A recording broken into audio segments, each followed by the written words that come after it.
What's the most unforgivable thing a teacher ever did? So, picture this. I'm standing in front of my entire class, tears streaming down my face, while my history teacher, Mr. Peterson, reads my private journal out loud. Every secret, every fear, every embarrassing crush. And the room? Dead silent. Except for a few kids giggling. It all started because life at home was falling apart. My parents were constantly fighting, and I felt like I was drowning in the chaos. So I turned to this little blue notebook my grandma gave me. I'd pour everything into it. How scared I was they'd split up. How I couldn't focus in school, and yeah, even my hopeless crush on Tyler, the cute boy 2 rows back. I wrote in that journal all the time. At lunch, on the bus, sometimes even in class when things felt too heavy. It was the only place where I could breathe. One day in history, I was quietly scribbling in it behind my textbook while Mr. Peterson droned on about World War II.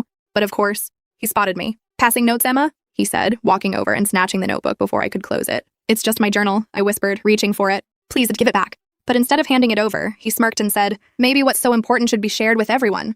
At first, I thought he was bluffing. Teachers always say they'll read notes aloud, but they never do. Except Mr. Peterson did. He started with harmless stuff, how boring class was, and people laughed. But then he kept going, into the parts about my parents fighting, how I cried myself to sleep, how I was terrified we'd have to move. And the worst, the pages about Tyler, how I practiced what I'd say if he ever talked to me. Tyler sank so low in his seat, I thought he'd slide under the desk. My best friend Lily looked like she wanted to vanish. And me? I stood there frozen, watching my most private thoughts become a public comedy show. When the bell rang, I bolted to the bathroom, locked myself in a stall, and just crumbled. My phone buzzed nonstop.